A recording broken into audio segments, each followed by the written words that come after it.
Student welcome to our Mastura classes. आज मैं आपके लिए लेकर आई हूँ NCERT class 10th science chapter 11। जो हमारा चैप्टर 11 है वो क्या है? मानव नेत्र तथा रंग बिरंगा संसार। आज हम जानेंगे कि मानव नेत्र कैसे होते हैं, उनके बारे में जानेंगे हम। पिछले अध्याय में आपने लेंसों द्वारा प्रकाश के अपवर्तन के बारे में अध्ययन किया है। आप लेंसों द्वारा बनाए गए प्रतिबिंबों की प्रकृति, स्थिति तथा उनके आपेक्षिक साइज के बारे में भी अध्ययन कर चुके हैं। यह ज्ञान मानव नेत्र के अध्ययन में हमारी किस प्रकार सहायता कर सकता है? मानव नेत्र प्रकाश का उपयोग करता है तथा हमारे चारों ओर की वस्तुओं को देखने के लिए हमें समर्थ बनाता है। इसकी संरचना में एक लेंस होता है। मानव नेत्र में लेंस का क्या प्रकार्य है? चश्मों में प्रयोग किए जाने वाले लेंस दृष्टि दोषों को किस प्रकार संशोधित करते हैं? इस अध्याय में हम इन्हीं प्रश्नों पर विचार करेंगे।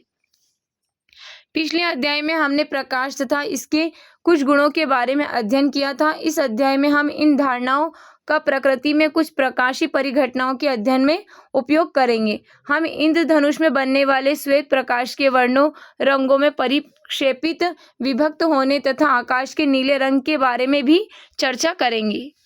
मानव नेत्र जो होता है एक अत्यंत मूल्यवान और सुग्राही ज्ञानेंद्रिय है। यह हमें इस अद्भुत संसार तथा हमारे चारों ओर के रंगों को देखने योग्य बनाता है। आंखें बंद करके हम वस्तुओं को उनकी गंध, स्वाद, उनके द्वारा उत्पन्न ध्वनियाँ, उनको स्पर्श करके कुछ सीमा तक पहचान सकते हैं। तथापि आंखों को बंद करके रंगों को पहचान पाना असंभव है। इस प्रकार समस्त ज्ञानेंद्रिय में मानव नेत्र सबसे अधिक महत्वपूर्ण है, क्योंकि यह हमें हमारे चारों ओर के रंग बिरंगे संसार को देखने योग्य बनाता है। मानव नेत्र एक कैमरे की भांति है। इसका लेंस निकाय एक प्रकाश सुग्राही पर्दे, जिसे रेटिना या दृष्टि पटल कहते हैं, पर प्रतिबिंब बनाता है। प्रकाश का एक पतली झिल्ली से होकर नेत्र में प्रवेश करता है। इस झिल्ली को कॉर्निया या स्वच्छ मंडल कहते हैं।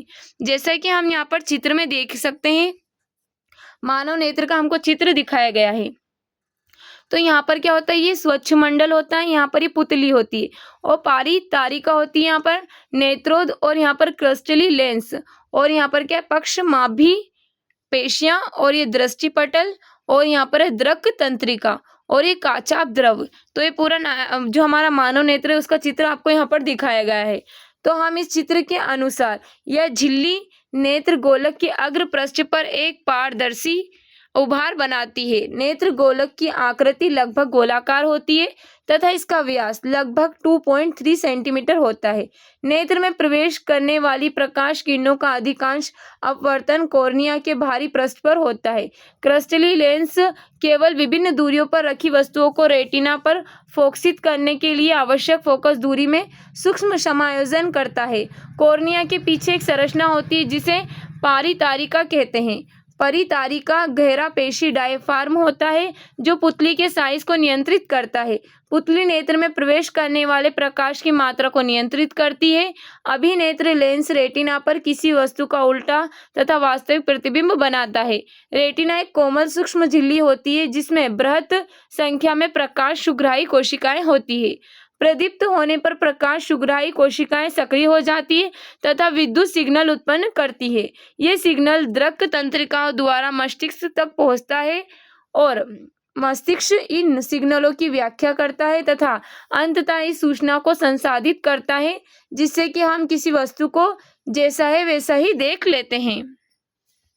दृष्टि तंत्र के किसी भाग के क्षतिग्रस्त होने तथा कुंज क्रियाओं से दृष्टि प्रकार्यों में सार्थक क्षति हो सकती है। उदाहरण के लिए प्रकाश संचरण में सम्मिलित कोई भी संरचना जैसे कॉर्निया, पुतली, अभिनेत्र लेंस, नेत्रों तथा काचाभ द्रव्य अथवा रेटिना जैसी संरचना जो प्रकाश को विद्युत सिग्नल में परिवर्तित करने के लिए उत्तरदायी है, या दृक् तंत्रिका जो इन सिग्नलों को मस्तिष्क तक पहुंचाती है, भी क्षतिग्रस्त होने पर चाक्षुष विकृति उत्पन्न करती है।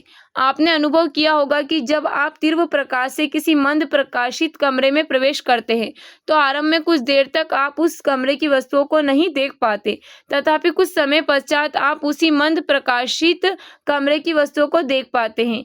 आँख की पुतली परिवर्ती द्वारक की भांति कार्य करती है, जिसके साइज को तारिका की सहायता से बदला जा सकता है। जब प्रकाश अत्यधिक चमकीला होता है तो तारिका सिकुड़कर पुतली को छोटा बना देती है, जिससे आंख में कम प्रकाश प्रवेश कर सके।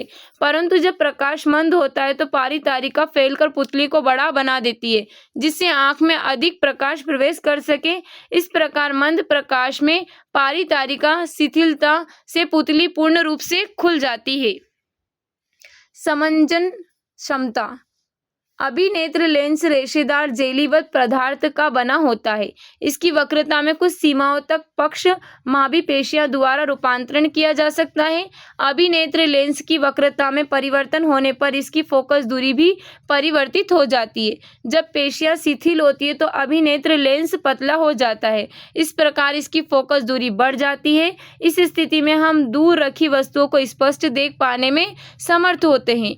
जब आप आंख के निकट की वस्तुओं को देखते हैं तब पक्ष मांसपेशियां सिकुड़ जाती है। इससे अभिनेत्र लेंस की वक्रता बढ़ जाती है। अभिनेत्र लेंस अब मोटा हो जाता है। परिणाम स्वरूप अभिनेत्र लेंस की फोकस दूरी घट जाती है। इससे हम निकट रखी वस्तुओं को स्पष्ट देख सकते हैं। अभिनेत्र लेंस की वह क्षमता जिसके कारण वह अपनी फोकस दूरी को समायोजित कर लेता है, समंजन कहलाती है। तथापि अभिनेत्र लेंस की फोकस दूरी एक निश्चित न्यूनतम सीमा से कम नहीं होती। किसी छपे हुए पृष्ठ को आंख के अत्यंत निकट रखकर उसे पढ़ने का प्रयास कीजिए। आप अनुभव करेंगे कि प्रतिबिंब धुंधला है या इससे आपके नेत्रों पर तनाव पड़ता है। किसी वस्तु को आराम से सुस्पष्ट देखने के लिए आपको इसे अपने नेत्रों से कम 25 सेंटीमीटर दूर रखना होगा। वह न्यूनतम दूरी जिस पर रखी कोई वस्तु बिना किसी तनाव के अत्यधिक स्पष्ट देखी जा सकती है, उसे सुस्पष्ट दर्शन अल्पतम दूरी कहते हैं। इसे नेत्र का निकट बिंदु भी कहते हैं। किसी सामान्य दृष्टि के तरुण वयस्क के लिए निकट बिंदु की आंखें से दूरी लगभग 25 सेंटीमीटर होती है। वह दूरतम बिंदु जिस तक कोई नेत्र वस्तुओं को सुस्पष्ट देख सकता है, नेत्र का दूर बिंदु फार पॉइंट कहलाता है। सामान्य नेत्र के लिए अनंत दूरी पर होता है। इस प्रकार आप नोट कर सकते हैं कि एक सामान्य नेत्र 25 सेंटीमीटर से अनंत दूरी तक रखी सभी वस्तुओं को सुस्पष्ट देख सकता है। कभी कभी अधिक आयु के कुछ व्यक्तियों के नेत्र का क्रिस्टलीय लेंस दूधिया तथा धुंधला हो जाता है। इस स्थिति को मोतियाबिंद कहते हैं। इसके कारण नेत्र की दृष्टि में कमी या पूर्ण रूप से दृष्टि क्षय हो जाता है। मोतियाबिंद की शल्य चिकित्सा के पश्चात दृष्टि का वापस लौटना संभव होता है। दृष्टि के लिए हमारे 2 नेत्र क्यों हैं? केवल एक ही क्यों नहीं? एक नेत्र की बजाय 2 नेत्र होने के हमें अनेक लाभ है। इससे हमारा दृष्टि क्षेत्र विस्तृत हो जाता है। मानो कि एक नेत्र का क्षैतिज दृष्टि क्षेत्रफल लगभग 150 डिग्री होता है, जबकि 2 नेत्रों द्वारा लगभग 180 डिग्री जाता है। वास्तव में किसी मंद प्रकाशित वस्तु के संसूचन की सामर्थ्य एक की बजाय 2 संसूचकों से बढ़ जाती है। शिकार करने वाले जंतुओं के 2 नेत्र प्रायः उनके सिर पर विपरीत दिशाओं में स्थित होते हैं, जिससे कि उन्हें अधिकतम विस्तृत दृष्टि क्षेत्र प्राप्त हो सके। परंतु हमारे दोनों नेत्र सिर पर सामने की ओर स्थित होते हैं। इस प्रकार हमारा दृष्टि क्षेत्र तो कम हो जाता है, परंतु हमें त्रिविम चाक्षुषी का लाभ मिल जाता है। एक नेत्र बंद कीजिए, आपको संसार चपटा केवल द्विविम लगेगा। दोनों नेत्र खोलिए, आपको संसार की वस्तुओं में गहराई की तीसरी विमा दिखाई देगी, क्योंकि हमारे नेत्रों के बीच कुछ सेंटीमीटर का पृथक्कन होता है। इसलिए प्रत्येक नेत्र की वस्तु का थोड़ा सा भी प्रतिबिंब देखता है। हमारा मस्तिष्क दोनों प्रतिबिंब का संयोजन करके एक प्रतिबिंब बना देता है। इस प्रकार अतिरिक्त सूचना का उपयोग करके हम यह बता देते हैं कि कोई वस्तु हमारे कितनी पास है या दूर है। दृष्टि दोष तथा उनका संशोधन। कभी कभी नेत्र धीरे धीरे अपनी समंजन क्षमता खो सकते हैं। ऐसी स्थितियों में व्यक्ति वस्तुओं को आराम से सुस्पष्ट नहीं देख पाते। नेत्र में अपवर्तन दोषों के कारण दृष्टि धुंधली हो जाती है।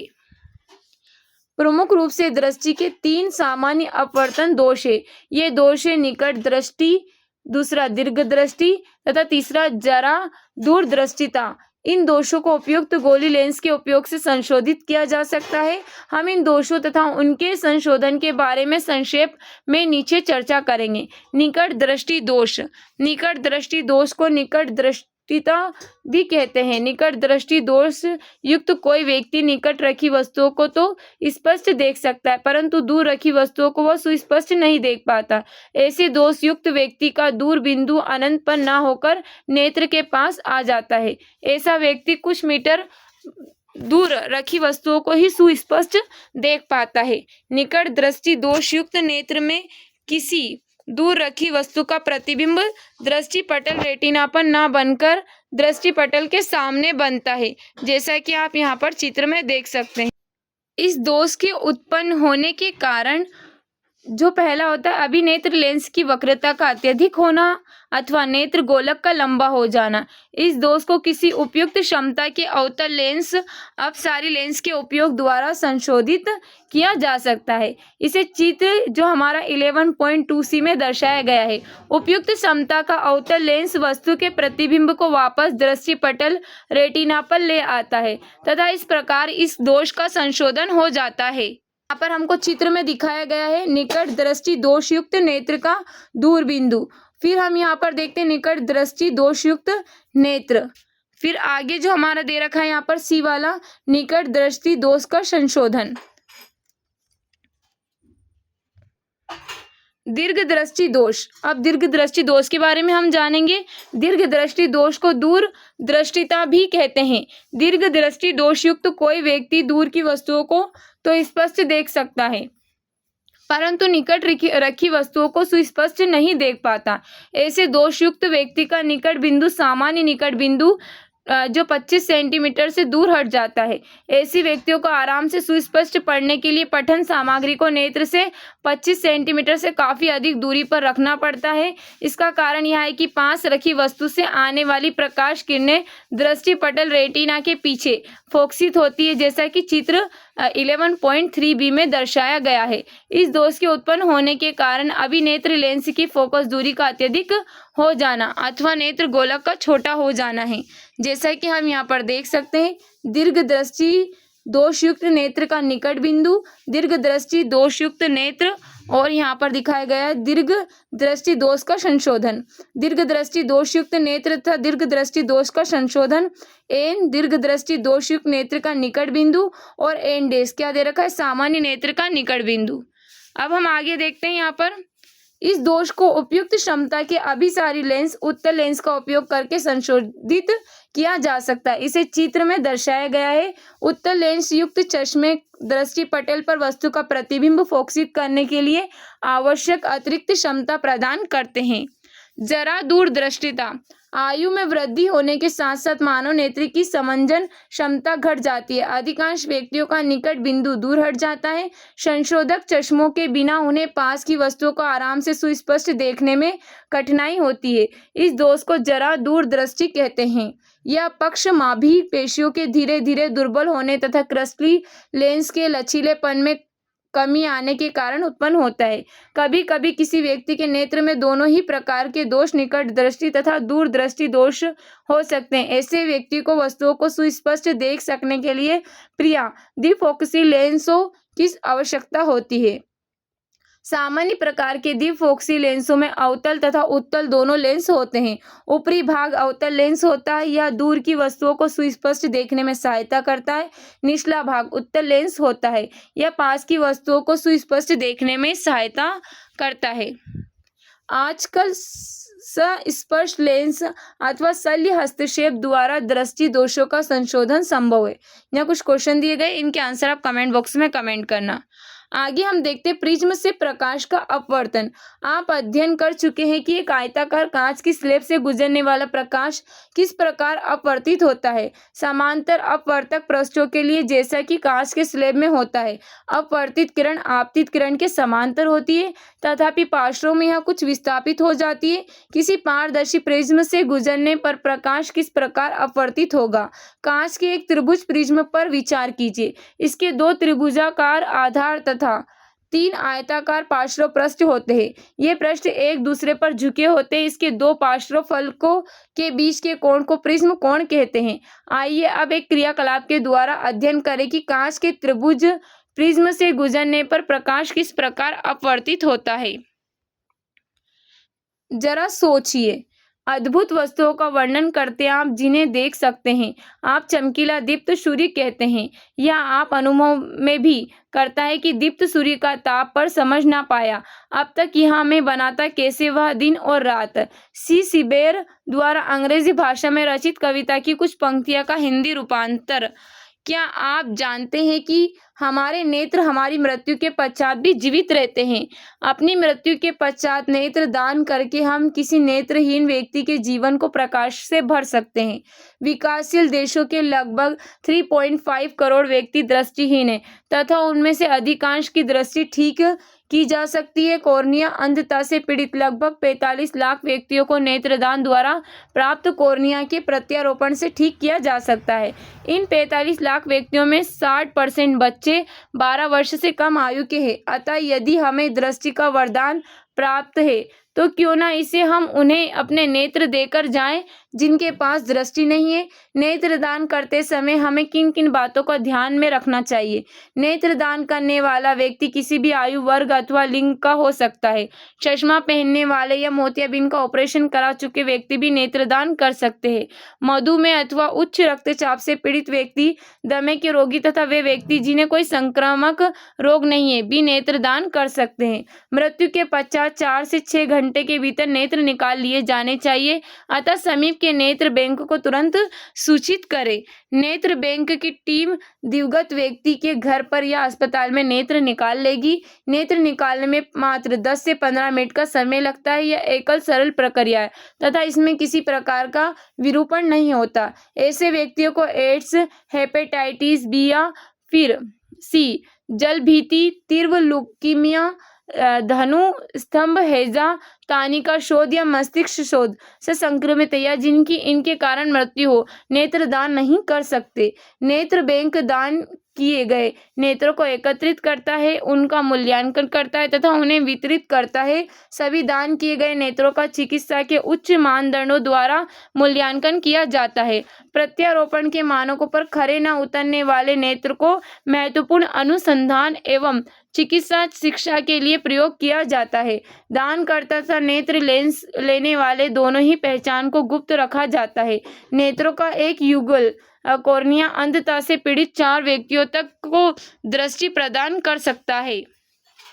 क्रियाकलाप 11.1 एक ड्राइंग बोर्ड पर ड्राइंग पिनों की सहायता से सफेद कागज की एक शीट लगाइए। इस शीट का कांच का प्रिज्म पर इस प्रकार रखिए कि इसका त्रिभुजाकार फलक आधार पर बन जाए। एक पेंसिल का प्रयोग करके प्रिज्म की सीमा रेखा खींचिए।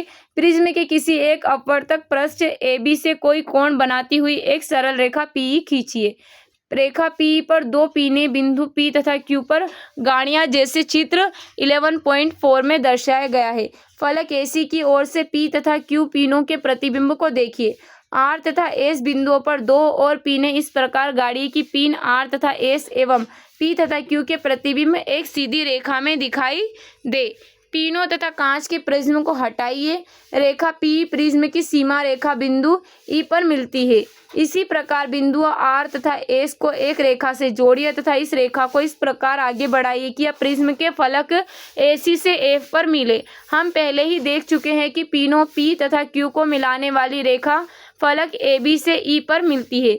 E तथा F को मिलाइए। प्रिज्म के अपवर्तक पृष्ठों AB तथा AC पर क्रमशः बिंदुओं E तथा F पर अभिलंब खींचिए। चित्र 11.4 में दर्शाए अनुसार आपतन कोण I, अपवर्तन कोण R तथा निर्गत कोण E को चिन्हित कीजिए। जैसा कि हम यहाँ पर देख सकते हैं, ये हमको चित्र दिखाए गए। इसमें कोण I, कोण R और कोण E हमको दर्शाए गए। P आपतित किरण है, EF जो अपवर्तित किरण है और FS क्या है हमारा निर्गत किरण, और कोण A प्रिज्म कोण है। आप ये कोण I क्या है आपतन कोण R क्या है अपवर्तन कोण E निर्गत कोण, और कोण D क्या है विचलन कोण। कांच के त्रिभुज प्रिज्म से प्रकाश का अपवर्तन हम यहाँ पर देख सकते हैं। यहाँ P आपतित किरण है, EF अपवर्तित किरण है तथा FS निर्गत किरण है। आप देख सकते हैं कि पहले पृष्ठ AB पर प्रकाश की किरण वायु से कांच में प्रवेश कर रही है। अपवर्तन के पश्चात प्रकाश की किरण अभिलंब की ओर मुड़ जाती है। दूसरे पृष्ठ AC पर प्रकाश की किरण कांच से वायु में प्रवेश करती है, अतः यह अभिलंब से दूर मुड़ती है। प्रिज्म के प्रत्येक अपवर्तक पृष्ठ पर आपतन कोण तथा अपवर्तन कोण की तुलना कीजिए। क्या यह कांच के स्लैब में हुए झुकाव के समान ही है? प्रिज्म की विशेष आकृति के कारण निर्गत किरण आपतित किरण की दिशा से एक कोण बनाती है। इस कोण को विचलन कोण कहते हैं। इस स्थिति में कोण डी विचलन कोण है। उपरोक्त क्रियाकलाप में विचलन कोण को चिन्हित कीजिए तथा इसे मापिए। अब हम देखते हैं कांच के प्रिज्म द्वारा श्वेत प्रकाश का विक्षेपण। आपने किसी इंद्रधनुष में भव्य रंगों को देखा होगा, सरा होगा। सूर्य के श्वेत प्रकाश से हमें इंद्रधनुष के विभिन्न वर्ण रंग किस प्रकार प्राप्त हो जाते हैं? इस प्रश्न पर विचार करने से पहले हम फिर से प्रिज्म से होने वाले प्रकाश के अपवर्तन को देखते हैं। कांच के प्रिज्म के झुके हुए अपवर्तक पृष्ठ का एक रोचक परिघटना दर्शाते हैं। आइए इसे क्रियाकलाप द्वारा देखें। क्रियाकलाप 11.2 गत्ते की एक मोटी शीट लीजिए तथा इसके मध्य में एक छोटा छिद्र या एक पतली झिरी बनाइए। पतली झिरी पर सूर्य का प्रकाश पड़ने दीजिए। इससे श्वेत प्रकाश का एक पतला किरण पुंज प्राप्त होगा। अब कांच के एक प्रिज्म लीजिए तथा चित्र 11.5 में दर्शाए अनुसार झिरी से प्रकाश को इसके एक फलक पर डालिए। प्रिज्म को धीरे धीरे से इतना घुमाइए कि इससे बाहर निकलने वाला प्रकाश पास रखे किसी पर्दे पर दिखाई देने लगे।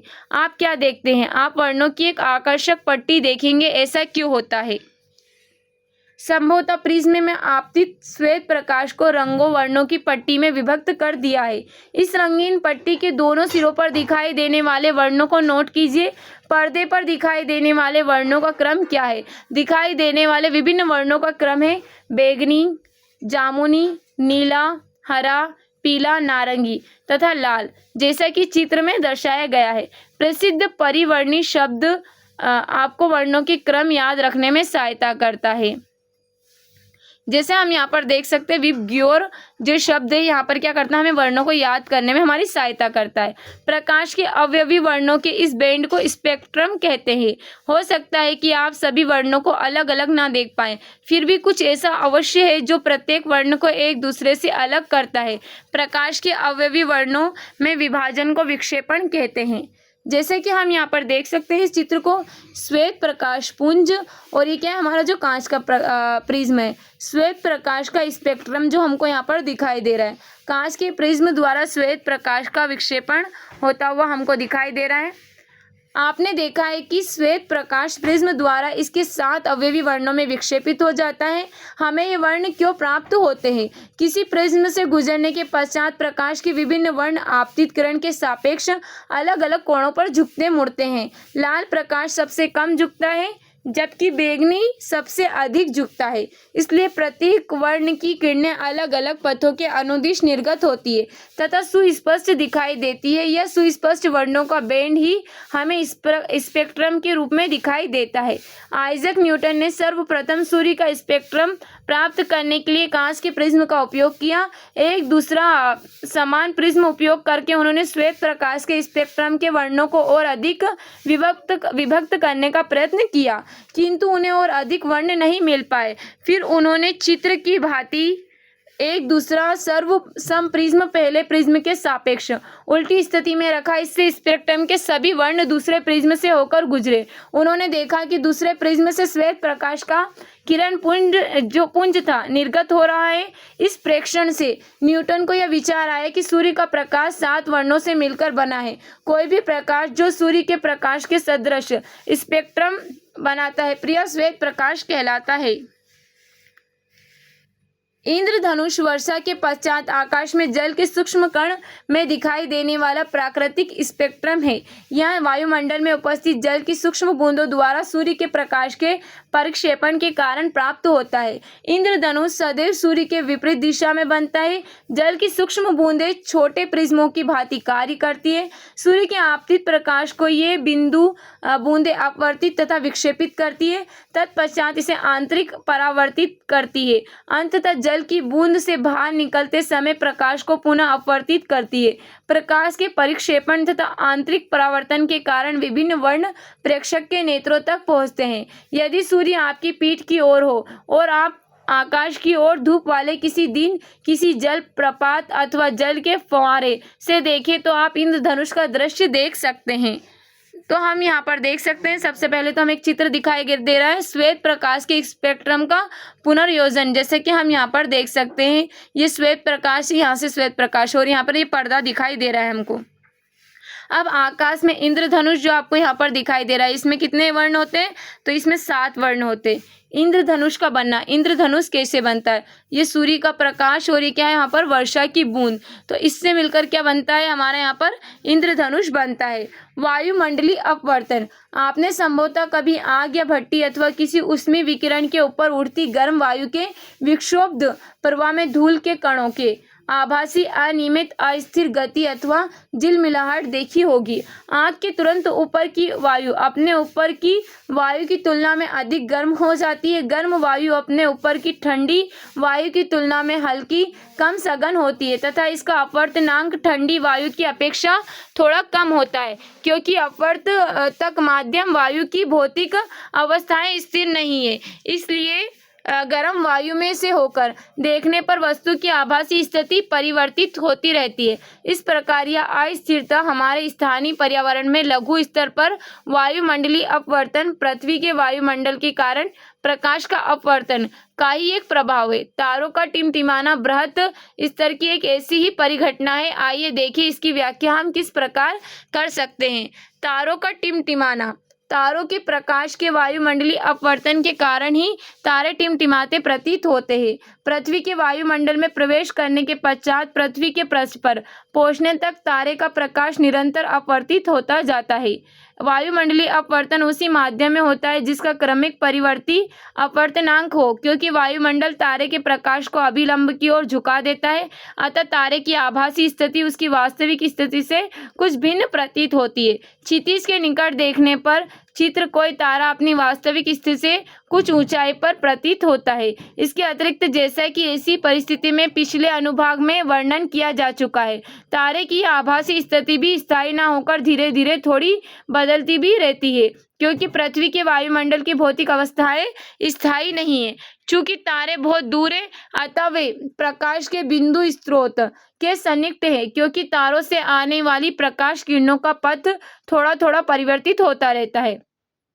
अतः तारे की आभासी स्थिति विचलित होती रहती है तथा आंखों में प्रवेश करने वाले तारों के प्रकाश की मात्रा झिलमिलाती रहती है, जिसके कारण कोई तारा कभी चमकीला प्रतीत होता है तो कभी धुंधला, जो कि टिमटिमाहट का प्रभाव है। ग्रह क्यों नहीं टिमटिमाते? ग्रह तारों की अपेक्षा पृथ्वी के बहुत पास है और इसलिए उन्हें विस्तृत स्रोत की भांति माना जा सकता है। यदि हम ग्रह को बिंदु साइज के अनेक प्रकाश स्रोत का संग्रह मान ले तो सभी बिंदु साइज के प्रकाश स्रोत से हमारे नेत्रों में प्रवेश करने वाले प्रकाश की मात्रा में कुल परिवर्तन का औसत मान 0 होगा।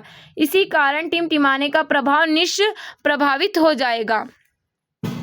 जैसा कि हम यहाँ पर चित्र में देख सकते हैं, वायुमंडलीय अपवर्तन के कारण तारे की आभासी स्थिति, जैसा कि हमको दिखा है तारा किरण का मार्ग, तारे की आभासी स्थिति और ये क्या हुआ, बढ़ता हुआ अपवर्तनांक हमको यहाँ पर दिखाया गया है। अब हम देखते हैं अग्रिम सूर्योदय तथा विलंबित सूर्यास्त। वायुमंडलीय अपवर्तन के कारण सूर्य हमें वास्तविक सूर्योदय से लगभग 2 मिनट पूर्व दिखाई देने लगता है तथा वास्तविक सूर्यास्त के लगभग 2 मिनट के पश्चात तक दिखाई देता रहता है। वास्तविक सूर्योदय से हमारा अर्थ है कि सूर्य द्वारा वास्तव में क्षितिज को पार करना। चित्र 11.10 में सूर्य की क्षितिज के सापेक्ष वास्तविक तथा आभासी स्थितियां दर्शाई गई है। वास्तविक सूर्यास्त तथा आभासी सूर्यास्त के बीच समय का अंतर लगभग 2 मिनट है। इसी परिघटना के कारण सूर्योदय तथा सूर्यास्त के समय सूर्य की चक्रिका चपटी प्रतीत होती है। जैसा कि हम यहाँ पर देख सकते हैं, वायुमंडलीय अपवर्तन का सूर्योदय तथा सूर्यास्त पर प्रभाव। ये क्या हमारा वायुमंडल है, फिर इसमें पृथ्वी है और ये क्या होता है, यहाँ पर ये कोई व्यक्ति है, इसको क्या दिखाई दे रहा है, सूर्य की आभासी स्थिति और यहाँ पर क्या है, क्षितिज और ये प्रेक्षक दिखाई दे रहा है। अब हम आगे देखते हैं प्रकाश का प्रकीर्णन। प्रकाश तथा हमारे चारों ओर की वस्तुओं के बीच अन्योन्य क्रिया के कारण ही हमें प्रकृति में अनेक आश्चर्यजनक परिघटनाएं देखने को मिलती है। आकाश का नीला रंग, गहरे समुद्र का जल का रंग, सूर्योदय तथा सूर्यास्त के समय सूर्य का रक्ताभ दिखाई देना, कुछ ऐसी अद्भुत परिघटनाएं जिनसे हम परिचित है। पिछली कक्षा में आपने कोलाइडी कणों द्वारा प्रकाश के प्रकीर्णन के विषय में अध्ययन किया है। किसी वास्तविक विलयन से गुजरने वाले प्रकाश किरण पुंज का मार्ग हमें दिखाई नहीं देता। तथापि किसी कोलाइडी विलयन में जहां कणों का साइज अपेक्षाकृत बड़ा होता है, यह मार्ग दृश्य होता है। टिंडल प्रभाव के बारे में हम पढ़ेंगे। पृथ्वी का वायुमंडल सूक्ष्म कणों का एक विषमांगी मिश्रण है। इन कणों में धुआं, जल की सूक्ष्म बूंदें, धूल की निलंबित कण तथा वायु के अणु सम्मिलित होते हैं। जब कोई प्रकाश किरण पुंज ऐसे महीन कणों से टकराता है तो उस किरण पुंज का मार्ग दिखाई देने लगता है। इन कणों से विसरित प्रकाश परावर्तित होकर हमारे पास तक पहुंचता है। कोलाइडी कणों द्वारा प्रकाश के प्रकीर्णन की परिघटना टिंडल प्रभाव उत्पन्न करती है, जिसके विषय में आप कक्षा 9वीं में पढ़ चुके हैं। जब धुएं से भरे किसी कमरे में किसी सूक्ष्म छिद्र से कोई पतला प्रकाश किरण पुंज प्रवेश करता है तो इस परिघटना को देखा जा सकता है। इस प्रकार प्रकाश का प्रकीर्णन कणों का दृश्य बनाता है। जब किसी घने जंगल में वितान से सूर्य का प्रकाश गुजरता है तो टिंडल प्रभाव को देखा जा सकता है। जंगल के कुहासे में जल की सूक्ष्म बूंदें प्रकाश का प्रकीर्णन कर देती है। प्रकीर्णित प्रकाश का वर्ण प्रकीर्णन करने वाले कणों के साइज पर निर्भर करता है। अत्यंत सूक्ष्म कण मुख्य रूप से नीले प्रकाश को प्रकीर्ण करते हैं, जबकि बड़े साइज के कण अधिक तरंगदैर्घ्य प्रकाश को प्रकीर्ण करते हैं। यदि प्रकीर्णन करने वाले कणों का साइज बहुत अधिक है तो प्रकीर्णित प्रकाश श्वेत भी प्रतीत हो सकता है। अब हम देखते हैं स्वच्छ आकाश का रंग नीला क्यों होता है। वायुमंडल में वायु के अणु तथा अन्य सूक्ष्म कणों का साइज दृश्य प्रकाश की तरंगदैर्घ्य के प्रकाश की अपेक्षा नीले वर्ण की ओर के कम तरंगदैर्घ्य के प्रकाश को प्रकीर्णित करने में अधिक प्रभावी है। लाल वर्ण के प्रकाश की तरंगदैर्घ्य नीले प्रकाश की अपेक्षा लगभग 1.8 गुनी है। अतः जब सूर्य का प्रकाश वायुमंडल से गुजरता है तो वायु के सूक्ष्म कण लाल रंग की अपेक्षा नीले रंग छोटी तरंगदैर्घ्य को अधिक प्रबलता से प्रकीर्ण करते हैं। प्रकीर्णित हुआ नीला प्रकाश हमारे नेत्रों में प्रवेश करता है। यदि पृथ्वी पर वायुमंडल न होता तो कोई प्रकीर्णन न हो पाता, तब आकाश काला प्रतीत होता। अत्यधिक ऊंचाई पर उड़ते हुए यात्रियों को आकाश काला प्रतीत होता है, क्योंकि इतनी ऊंचाई पर प्रकीर्णन सुस्पष्ट नहीं हो पाता। संभवतः आपने देखा होगा कि खतरे के संकेत सिग्नल का प्रकाश लाल रंग का होता है। क्या आप इसका कारण जानते हैं? लाल रंग कोहरे या धुएं से सबसे कम प्रकीर्ण होता है, इसलिए दूर से देखने पर भी लाल रंग का ही दिखलाई देता है। सूर्योदय तथा सूर्यास्त के समय सूर्य का रंग। क्या आपने सूर्योदय अथवा सूर्यास्त के समय आकाश तथा सूर्य को देखा है? क्या आपने सोचा है कि सूर्य तथा उसके आसपास का आकाश रक्त दाब क्यों प्रतीत होता है? आकाश के नीले रंग तथा सूर्योदय या सूर्यास्त के समय सूर्य का रक्तताप प्रतीत होने को समझने के लिए आइए क्रियाकलाप करते हैं। क्रियाकलाप 11.3 कोई अभिसारी लेंस L1 उत्तर लेंस लेकर इसके फोकस पर श्वेत प्रकाश का तीव्र स्रोत S रखे। लेंस प्रकाश का एक समांतर किरण पुंज प्रदान करता है। प्रकाश के समांतर किरण पुंज को स्वच्छ जल से भरे एक पारदर्शी कांच के टैंक T से गुजारिए। किसी एक गत्ते में बने एक वृत्ताकार छिद्र C से इस प्रकार प्रकाश किरण पुंज को गुजरने दीजिए। चित्र 11.11 में दर्शाए अनुसार एक दूसरे अभिसारी लेंस L2 का प्रयोग करके वृत्ताकार छिद्र का स्पष्ट प्रतिबिंब पर्दे Mn पर बनाइए। टैंक में लगभग 2L स्वच्छ जल लेकर जो यहाँ पर 200 ग्राम सोडियम थायोसल्फेट हाइपो जो यहाँ पर होता है घोलिए। जल में लगभग 1 से 2 ml सांद्र सल्फ्यूरिक अम्ल डालिए। आप क्या देखते हैं? तो हम यहाँ पर देखेंगे लगभग 2 से 3 मिनट के पश्चात आप सल्फर के सूक्ष्म कणों को अवक्षेपित होते देखेंगे। जैसे ही सल्फर के कण बनना प्रारंभ होते हैं आप कांच के टैंक के 3 पार्श्व साइड से नीला प्रकाश देख पाएंगे। यह सल्फर के सूक्ष्म कोलाइडी कणों द्वारा कम तरंगदैर्घ्य के प्रकाश के प्रकीर्णन के कारण है। कांच के टैंक के चौथे पार्श्व से वृत्ताकार छिद्र की ओर से पारगत प्रकाश के रंग का प्रेक्षण कीजिए। यह प्रेक्षण अति रोचक है क्योंकि पर्दे पर पहले नारंगी लाल और फिर चमकीला किरमिजी लाल रंग दिखाई देता है। हम यहाँ पर देख सकते हैं कोलाइडल विलयन में प्रकाश के प्रकीर्णन का प्रेक्षण करने के लिए एक प्रबंध जो हमको यहाँ पर दिखाया गया है। यह प्रेक्षण अति रोचक है क्योंकि पर्दे पर पहले नारंगी और फिर लाल और फिर चमकीला किरमिजी लाल रंग दिखाई देता है। यह क्रियाकलाप प्रकाश का प्रकीर्णन को निर्देशित करता है, जिससे आपको आकाश के नीले रंग तथा सूर्योदय तथा सूर्यास्त के समय सूर्य के रक्तताप प्रतीत होने के समझने में सहायता मिलती है। क्षितिज के समीप स्थित सूर्य से आने वाला प्रकाश हमारे नेत्रों तक पहुंचने से पहले पृथ्वी के वायुमंडल में वायु की मोटी परतों से होकर गुजरता है। तथापि जब सूर्य सिर से ठीक ऊपर ऊर्ध्वस्थ तो सूर्य से आने वाला प्रकाश अपेक्षाकृत कम दूरी चलेगा। दोपहर के समय सूर्य श्वेत प्रतीत होता है, क्योंकि नीले तथा बैंगनी वर्ण का बहुत थोड़ा भाग ही प्रकीर्णन हो पाता है। क्षितिज के समीप नीले तथा कम तरंग दैर्घ्य के प्रकाश का अधिकांश भाग कणों द्वारा प्रकीर्ण हो जाता है, इसलिए हमारे नेत्रों तक पहुंचने वाला प्रकाश अधिक तरंग दैर्घ्य का होता है। इससे सूर्योदय या सूर्यास्त के समय सूर्य रक्तताप प्रतीत होता है। हम यहाँ पर देख सकते हैं सूर्योदय तथा सूर्यास्त के समय सूर्य का रक्तताप प्रतीत होना। ये प्रेक्षक दिखाई दे रहा है। क्षितिज के निकट सूर्य नीले प्रकाश के प्रकीर्ण होने से सूर्य का रक्तताप प्रतीत होता है। सूर्य लगभग ऊर्ध्वस्थ नीले प्रकाश का कम प्रकीर्णन हम देख सकते हैं। अब आपने इसमें क्या सीखा? नेत्र की वह क्षमता जिसके कारण वह अपनी फोकस दूरी को समायोजित करके निकट तथा दूरस्थ वस्तुओं को फोकसित कर लेता है, नेत्र की समंजन क्षमता कहलाती है। वह अल्पतम दूरी जिस पर रखी वस्तु को नेत्र बिना किसी तनाव के सुस्पष्ट देख सकता है, उसे नेत्र का निकट बिंदु अथवा सुस्पष्ट दर्शन की अल्पतम दूरी कहते हैं। सामान्य दृष्टि के वयस्क के लिए यह दूरी लगभग 25 सेंटीमीटर होती है। दृष्टि के सामान्य अपवर्तक दोष है निकट दृष्टि, दीर्घ दृष्टि तथा जरा दूर दृष्टि।